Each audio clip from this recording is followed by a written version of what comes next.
been debating a lot recently, and then you people will need to understand this. I know you will, but if I speak to you very politely and slowly about this, I know you will begin to understand this.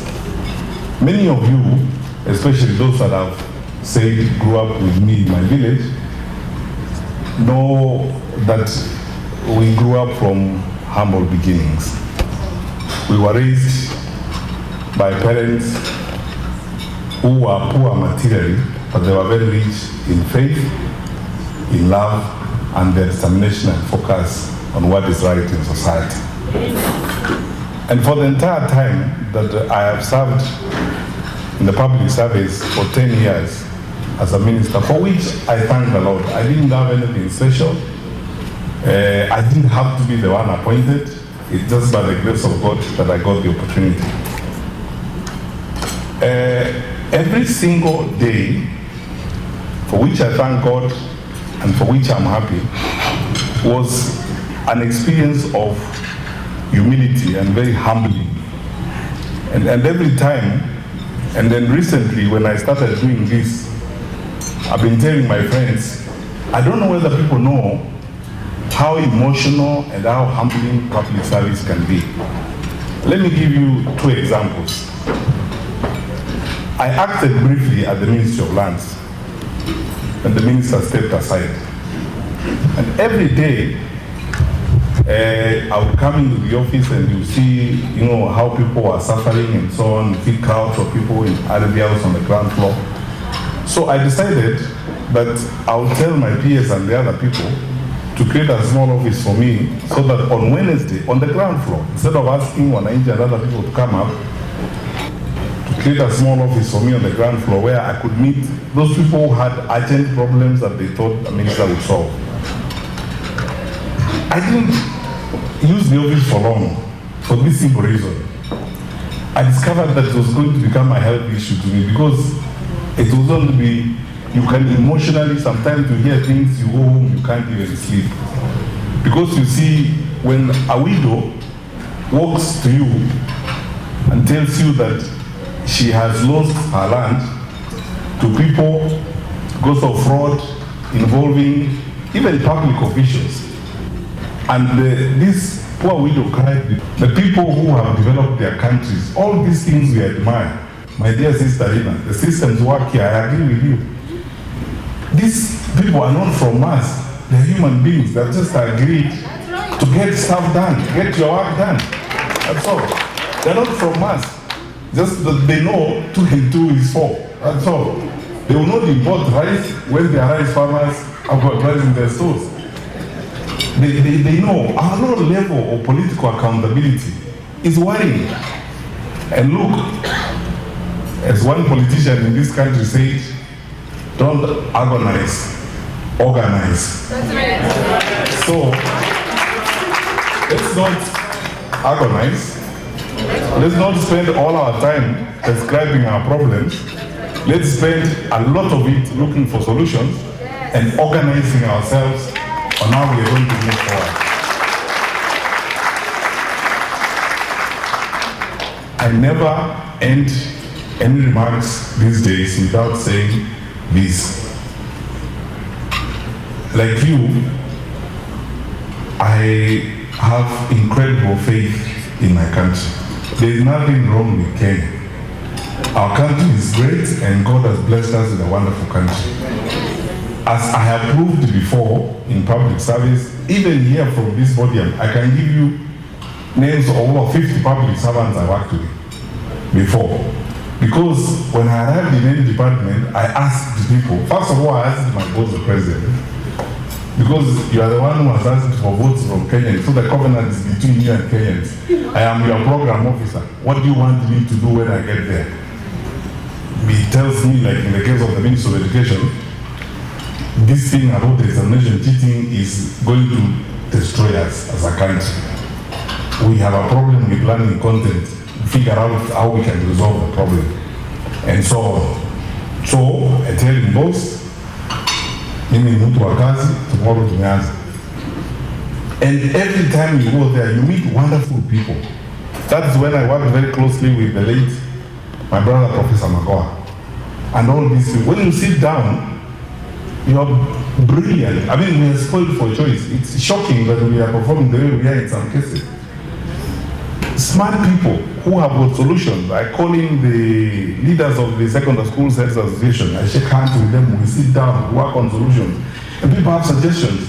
All they need is trust. That they trust you as a leader, that what you're telling them is going to work.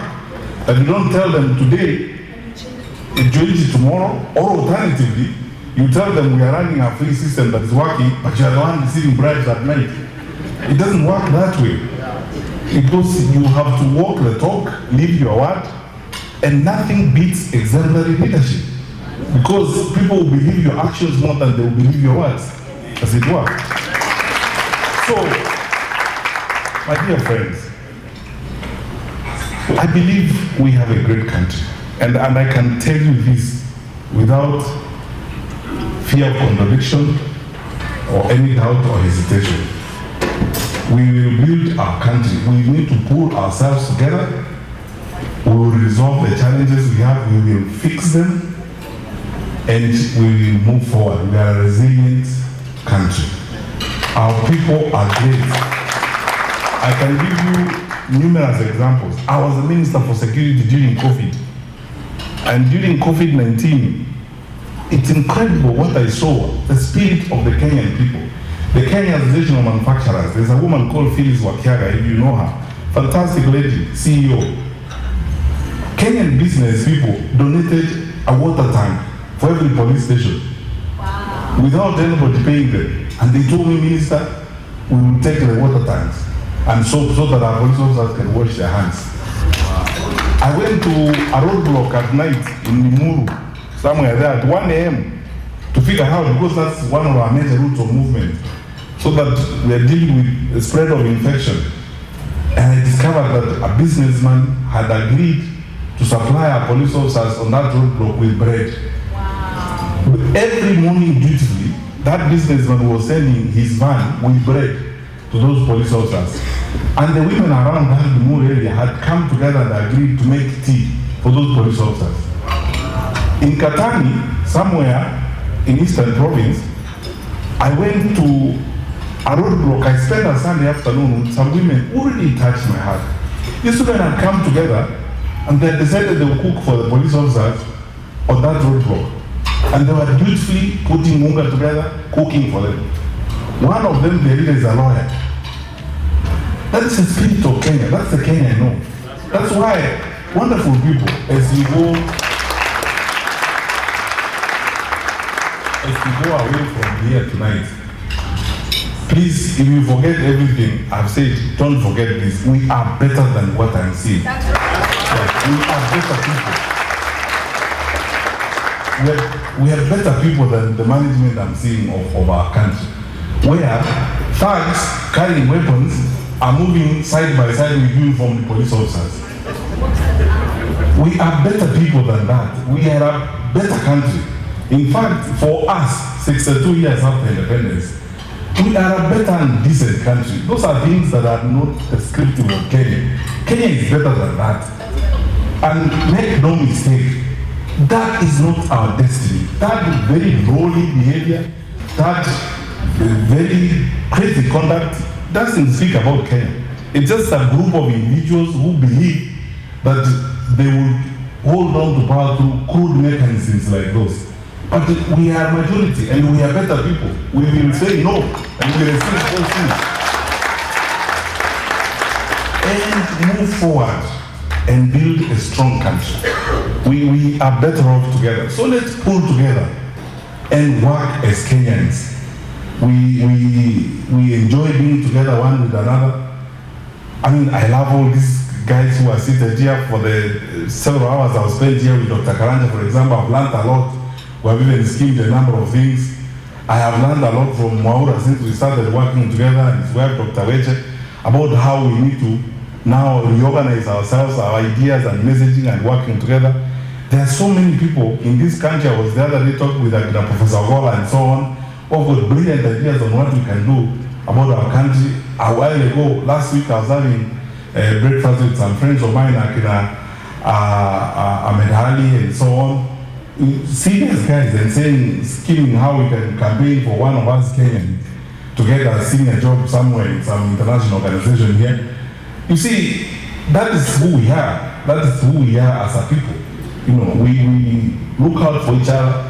We are together, and we should never, ever, ever accept to be divided, because bad leaders thrive when people are divided. That's right. So that they tell you, no, this is ni Wakikuyu, sijui hawa ni akina nani. That primitive life of saying, oh, sasa hawa ndio kabila hii nataka kusumbua serikali. Hakuna mtu anataka kusumbua serikali. Shida yenu and your weaknesses and your incompetence ndio inasumbua serikali. And that one has no pride. Yeah. Because incompetence is incompetence. Incompetence has no tribe. You can't say, what is the tribal background of incompetence? It's incompetent. What is the tribal background of criminal conduct? That is it. It has no tribal background. You can't say, oh, sasa unajua ni hawa Somali wanajali. There is nobody who thinks that way. 62 years after independence. We are one country, and we are going to be one country. And my brothers and sisters, let me tell you this.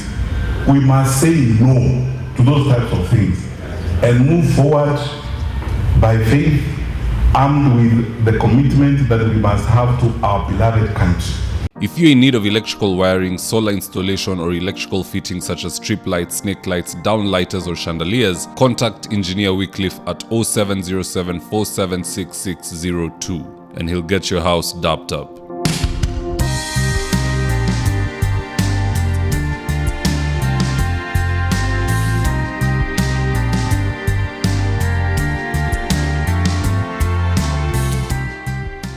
Thank you for choosing David Wafula as your primary news platform.